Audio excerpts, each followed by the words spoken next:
Hi guys, আসসালামু আলাইকুম। Welcome back to my channel. আমের দিন তো শেষ হয়ে যাচ্ছে, তাই ভাবলাম আমের আচারের রেসিপিটা দিয়েই দিই। তাই আজকে আমি নিয়ে আসলাম আমের আচারের রেসিপি। চলুন ভিডিওটি শুরু করা যাক। আমের আচার তৈরি করার জন্য 1 কেজি আমকে এভাবে কুটে 2 ঘন্টা লবণ পানিতে ভিজিয়ে ঝরিয়ে নিয়েছি। নিয়ে নিয়েছি 3-4টে শুকনো মরিচ। চিনি নিয়েছি 1 কাপ। আর নিয়ে নিয়েছি 2 টেবিল চামচ রসুন। নিয়েছি 2 টেবিল চামচ পাঁচফোড়ন। 1 কাপ পরিমাণে গুড় নিয়েছি।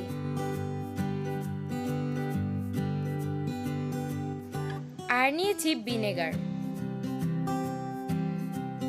শুকনো মরিচগুলোকে এভাবে কেটে নিলাম। এবার একটা বাটিতে 6 চা চামচের মতো ভিনেগার নিয়ে নিলাম।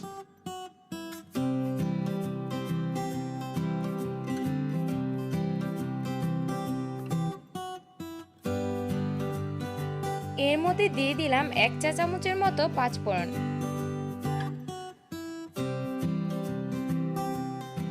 একটা হাঁড়িতে 1 কাপ পরিমাণ সরিষার তেল দিয়ে দিচ্ছি। তারপর দিয়ে দিচ্ছি 2 টেবিল চামচ পরিমাণে রসুন। রসুনগুলোকে ভালো করে ভেজে নিচ্ছি। এরকম বাদামি কালার হয়ে যাওয়ার পর আমগুলো দিয়ে দিচ্ছি।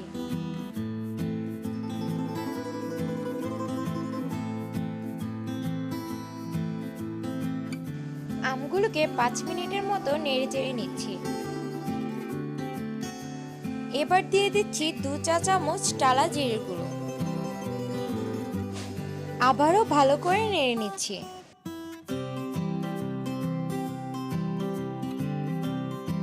নেড়ে ভালো করে মিশিয়ে নেওয়ার পর দিয়ে দিচ্ছি 2টি এলাচ। যেহেতু আমি আগে আমগুলো লবণ পানিতে ভিজিয়ে রেখেছিলাম, তাই এখন অল্প পরিমাণে লবণ দিচ্ছি।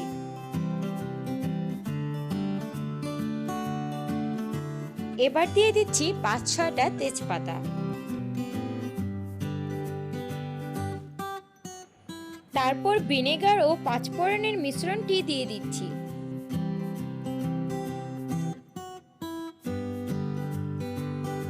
তারপর দিয়ে দিচ্ছি কেটে রাখা শুকনো মরিচ।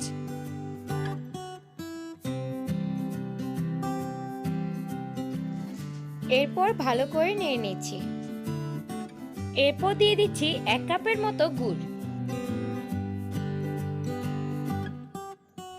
ভালো করে মিশিয়ে নেওয়ার পর দিয়ে দিচ্ছি 1 কাপ পরিমাণে চিনি।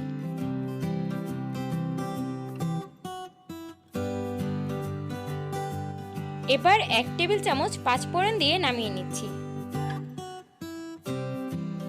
তৈরি হয়ে গেল টকঝাল মিষ্টি আমের আচার।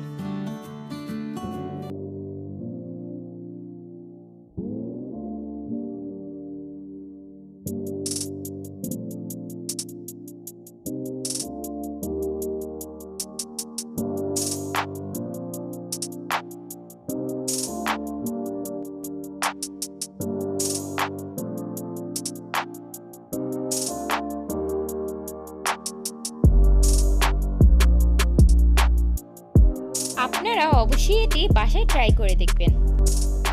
আমার এই রেসিপিটি ভালো লাগলে আমার চ্যানেলটিকে like, comment, share and subscribe করতে ভুলবেন না। আজকের মতো এখানেই বিদায় নিচ্ছি। দেখা হবে পরের ভিডিওতে। ততক্ষণ পর্যন্ত ভালো থাকবেন। আল্লাহ হাফেজ।